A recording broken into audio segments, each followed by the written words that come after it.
सामान्य जनतेच्या न्याय हक्कासाठी जनतेचा पुढारी न्यूज।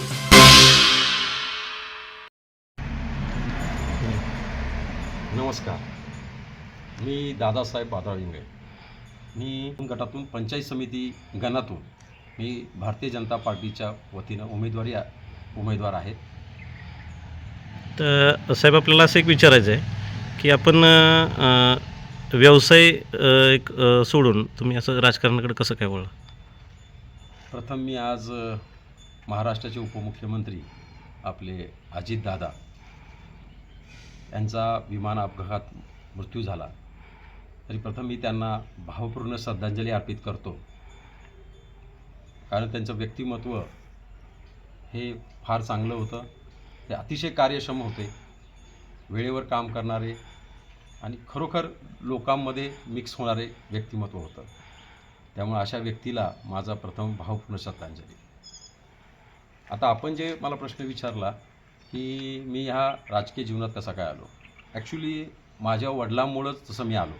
कारण वडिलांचं आमच्या गावाबाबतीत फार प्रेम आणि त्यांच्या गावामध्ये अतिशय समाजकार्य करण्याची त्यांची लहानपणापासून म्हणजे मी बघतोय तेव्हापासून ते फार समाजकार्यात होते। आणि त्यांच्या समाजकार्याचा जो काय त्यांची करण्याची पद्धत होती ती माझ्यामध्ये थोडी रुजू झाली। धार्मिक असो, शैक्षणिक असो, कुठल्याही तळागाळाच्या लोकांना मदत करणं, तुमच्याकडे ते पहिल्यापासूनच ते हे आहे। आणि त्याच्यानंतर आमचे चुलते जे होते म्हणजे वडिलांचे भाऊ हे 10 वर्ष गावचे सरपंच होते।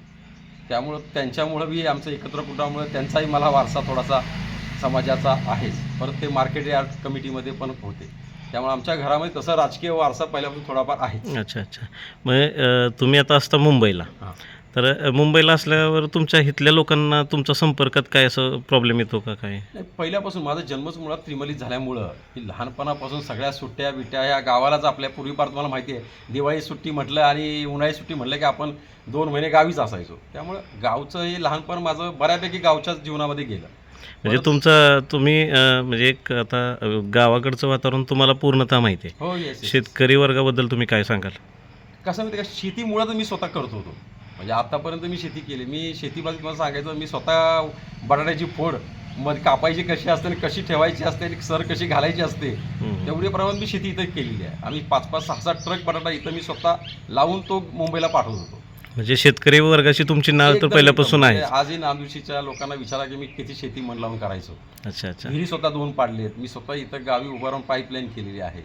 आत्ताच मी वडीपाशी स्वतः एक विहीर बांधून आता म्हणजे आता फक्त पाईपलाईन करायची बाकी आहे। म्हणजे शेती हा विषय माझ्यासाठी फार जवळकीचा आहे आणि भावनिक आहे। आणि तसेच गावाकडची जनता आणि मुंबईची जनता असं विभक्त मानलं जातं, पण ॲक्च्युली तुमचा जी नाळ आहे शेतकऱ्यांच्या विषयी किंवा आपल्या गावाविषयी, तर ही पहिल्यापासून जोपासली तुम्ही? हो, पहिल्यापासून म्हणजे आतापर्यंत सुद्धा म्हणजे प्रत्येक गावातली व्यक्ती मला ओळखते, मी त्यांना ओळखतो। आजूबाजूच्या गावात सगळ्यांबरोबर माझा संपर्क आहे आणि तो राहणार काय। आणि आणखीन एक प्रश्न विचारावा वाटतो, कमळच का? काय झालं माहिती आहे का, मी मुंबईमुळे मुळात मी भारतीय जनता पार्टीचं काम करतो। मुंबईमध्ये माझ्या सहकार आघाडीच्या माध्यमातून मी प्रवीण दरेकर साहेबांबरोबर मी गेली 10-12 वर्ष आता BJPमध्ये आहे। त्यामुळे पूर्वी पण मी थोडं शिवसेनेत काम केलेलं आहे, थोडं मनसेमध्ये काम केलं, म्हणजे राजकीय मी कारकिर्दी करत आता गेली 10-15 वर्ष मी टोटली BJP बरोबर काम करतो। आता जिल्हा परिषद गटाच्या ज्या उमेदवार आहेत आपल्या भारतीताई, तर एवढं चांगलं व्यक्तिमत्वाबरोबर काम करताना कसं वाटतं? नाही, फार आनंद होतो आहे खरं मनापासून। म्हणजे मी गोरे परिवाराचा खरंच ऋणीच आहे तसं बघितलं तर। कारण त्यांनी जो माझ्यावर विश्वास टाकलेला आहे, जयकुमार गोरे साहेबांनी असो, अंकुश भाऊनी असो, तो विश्वास खरोखर मी त्यांना पात्र राहील। त्यांनी जी मला जबाबदारी टाकलेली आहे मी 100% यशस्वी होणार आणि मी या औंधगणातून बहुमताने निवडून येणार, हा माझा विश्वास आहे। अजून एक प्रश्न आहे तुम्हाला की तुमच्या विकास कामांचा आढावा किंवा तुम्ही ज्यावेळेस बहुमताने निवडून याल किंवा काय, तर त्यानंतर तुमचं काय ध्येय असणार आहे किंवा काय? प्रथम तर मी सांगायला इच्छितो की मला जी जबाबदारी आहे ही मी तालुका लेवलला आहे। कारण मी पंचायत समिती सदस्य होणार, मला तालुका लेवलला मला ज्या काही पॉवर असतील, म्हणजे साधारणपणे आम्हाला ग्रामीण लेवलला म्हणजे साधारणपणे आता हा शैक्षणिक खातं असतं आपल्याकडं, ग्रामसुधारक आहे, परत वैद्यकीय आहे, अशा ज्या काही मूलभूत सुविधांचा जो भाग आहे तो आम्हाला प्रथम आमच्या पंचायत समिती लेवलला करावा लागेल। त्याच्यानंतर जिल्हा लेवलला आपल्या ताई आहेत, समजा उद्या ताई असतील, तर ताईंच्या मार्फत मला जिल्हा लेवलची जी काही गोष्टी करता येईल त्या मी आपल्या गाव पातळीवर ते करत राहीन कामं. आणि योगायोगानं मला सांगायला आनंद वाटेल की आज आपल्याला जयकुमार गोरे साहेबांचं त्यांच्याकडे ग्रामविकास खातं आहे, पंचायत राज्य आहे. त्यामुळं आम्हाला त्यांच्या खात्याचीही बरीचशी कामं आम्ही आमच्या गाव लेवलला करू शकू. म्हणजे तुम्ही हक्कानं कामं मागू शकता. हा हक्काने मागणार, करून घेणार त्यांच्या. दुसरी गोष्ट मला समाजात फिरताना एक जाणवतं की तुम्ही मुंबईला असता, तुम्ही इथं विकसित कामं करू शकत नाही असं एक वक्तव्य येतं. त्याबद्दल तुम्ही काय सांगू शकता? खरं सांगायचं ना, ते अतिशय चुकीचं त्यांचं बोलणं आहे. कारण मी सांगायला मला काय म्हणायचं आहे की मुंबईला मुळात तर मी आता नसणार आहे. कारण मला काय झालं आहे, गेली 2-3 वर्ष, काही 4 वर्षापूर्वी माझा बराचसा बिझनेस मी माझ्या मुलीला आणि मुलाला हँडओव्हर केलेला आहे. त्यामुळे आता माझा पुढचा काळ हा जवळजवळ गावाकडे जास्त असणार आहे. आताच तुम्ही बघितलेलं मी जवळजवळ 3-4 महिने इकडे गावीकडेच आहे. आणि ह्या पुढं तर मी जास्तीत जास्त म्हणजे तुम्हाला सांगतो 80% मी गावी असणार आहे, 20% मुंबईला असणार आहे. त्यामुळं एक प्रकार सांगायला काय झालं की जसा एखादा माणूस रिटायरमेंट होतो, प्रत्येक जण मुंबईलाच काम करतो आणि मग रिटायर झाला तो काय करतो, गावीच असतो कंटिन्यू. मग तो गावी राहतो म्हणजे मग त्याने काय उद्या ग्रामपंचायत लढवू नये का, त्यानं गावाकडे काय राजकारणात पडू नये का, असं काय आहे का? त्यामुळं मी माझा पुढचा काळ जो आहे, जो माझा प्रदीर्घ अनुभव, आज वयाच्या 20 पासून माझा आज 58 रिटायरमेंट झालं, तर माझा जो काय 38 वर्षाचा अनुभव आहे, तो अनुभव मला आता आपल्या गावाकडच्या लोकांसाठी वापरायचा आहे.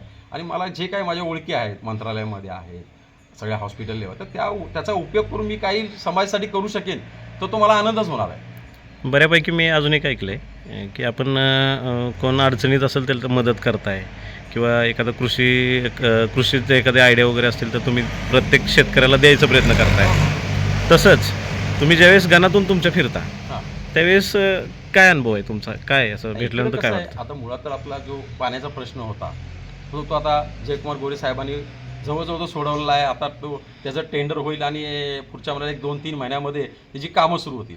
म्हणजे येणाऱ्या 1.5-2 वर्षामध्ये पाण्याचा प्रश्न हा जो महत्त्वाचा जो क्षेत्र, तो मुळातच तो संपूर्णपणे सुटणार आहे. त्यामुळं ते एक मोठी आनंदाची बाब आहे. मग त्याच्यानंतर काय राहतं आहे, आपल्याला शैक्षणिक गोष्टी आहेत, शिक्षणाच्या जरा सुविधा जरा चांगल्या करायला पाहिजे. वैद्यकीय क्षेत्रामध्ये थोडंसं आपण मागे आहोत, तो क्षेत्र जरा चांगल्या पद्धतीने सुधारायला पाहिजे. कारण आजकाल बरेच लोक आजारपणामध्ये जात आहेत. आणि मूलभूत म्हणजे मला जे वाटतं आहे की आता नवीन पिढीला थोडं मार्गदर्शन करण्याची गरज आहे. त्यांना दारूपासून, व्यसनापासून कसं आपण दूर ठेवू शकू, या गोष्टी मला भर द्यायचा आहे. कारण तरुण मुलं पटापट जायला लागली आहेत, 50च्या आतच लोक जायला लागलेत, ही फार आपल्याला धोक्याची घंटा आहे. तेव्हा मला जे वाटतं आहे की आपण पुढच्या काळामध्ये जनजागृती म्हणजे व्यसनमुक्ती आणि दुसऱ्या ह्याच्यातून मला महत्त्वाचा प्रश्न अजून जे आहे महत्त्वाचं, तिथे पाण्याचा गंभीर प्रश्न आहे. आत्ता जयकुमार गोरे साहेबांनी सोलापूरचा पाण्याचा प्रश्न सोडवला. त्या पूर्ण शहराला मोठी स्कीम आणून बजेटमध्ये मोठे पैसे मंजूर करून घेतले. तसं मला वाटतं की मी येणाऱ्या काळामध्ये मी जयाभवनच्या माध्यमातून औंधचा पाण्याचा प्रश्न कसा मला सोडवता यासाठी मी गांभीर्याने प्रयत्न करणार आहे. 21 गावांसह तुम्ही प्रयत्न करू शकता. झालेला आहेच, तो तर जयाभवानी सोडवलाच आहे. मला पाण्याचा प्रश्न, मला जे पाणी नळाला येऊन जे शुद्ध पाणी पाहिजे त्याच्या पाण्याचा मला प्रश्न सोडवायचा आहे. म्हणजे आपल्या अंकुश भाऊंनी पण तोच प्रयत्न, त्यांच्या वक्तव्यातनं पण तेच येतं की तुमचं फिल्ट्रेशनचं पाणी, पिण्यायोग्य पाणी त्यांना नागरिकांना पूर्ण मिळालं पाहिजे. आरोग्याविषयी तुम्ही काय सांगाल? आरोग्याविषयी म्हणजे आता कसं आहे, आपल्याला तपासणी म्हणा, तिथं वैद्यकीय ह्याच्या डॉक्टरना, चांगल्या डॉक्टरना बोलवून, मुंबईवरनं पुण्यावरनं बोलवून लोकांची चेकिंग करून जर घेतलं, आपण तपासणी करून घेतली, तर वेळेत त्यांना काय रोग आहेत ते लवकर माहिती पडतील आणि त्यामुळे जे पुढं काही होणाऱ्या गोष्टी आपण टाळू शकतो.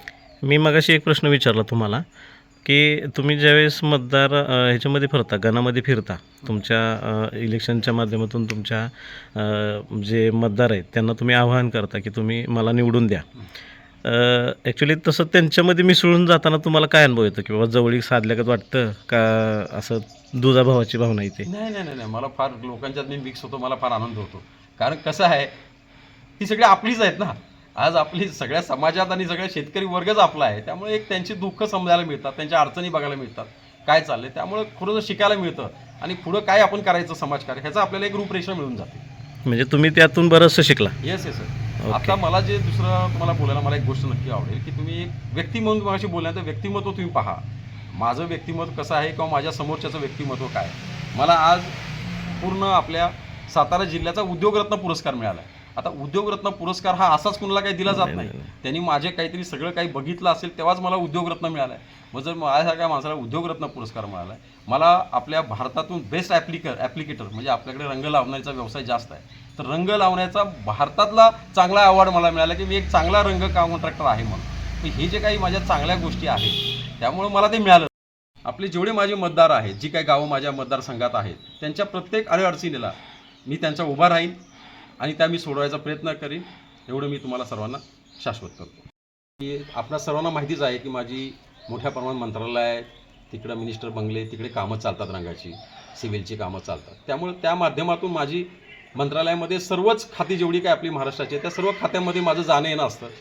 त्या कारणाने मी नुसतंच आपल्या जयकुमार गोरे साहेबांच्या खात्यातून काम करून नाही घेणार, तर इतरही जेवढी खाती आहेत आपली महाराष्ट्राची, सर्व मंत्र्यांकडे मी जाऊन त्या खात्यातील जी काय आपल्या योजना असतील त्या योजना आपल्या कशा आपल्या पंचायत तालुका लेवलला, आपल्या ज्या ग्राम गावच्या लेवलला पोच करता येईल त्या मी प्रयत्न करणार आहोत. मी सर्व मतदारांना आवाहन करेन की एक माझं चांगलं व्यक्तिमत्व बघून तुम्ही भारतीय जनता पार्टीला आता येणाऱ्या जिल्हा परिषदच्या निवडणुकीमध्ये जिल्हा परिषदेच्या आपल्या सदस्य भारतीताई गोरे आणि जिल्हा परिषदेचे गणातील उमेदवार मी स्वतः दादासाहेब माधवराव इंगळे आणि आपल्या सिद्धेश्वरी कुरवली गणातील शहाजी देशमुख या आम्हा तिघांनाही तुम्ही सर्वांनी कमळाचं बटन दाबून आम्हाला बहुमताने विजयी करावं, एवढंच मी सगळ्यांना आवाहन करतो. सामाजिक, सांस्कृतिक, कृषी, शैक्षणिक क्षेत्राबरोबरच खास राजकीय क्षेत्रातील रोजच्या नवनवीन घडामोडी पाहण्यासाठी जनतेचा पुढारी न्यूज लाईक करा, शेअर करा, सबस्क्राईब करा. धन्यवाद.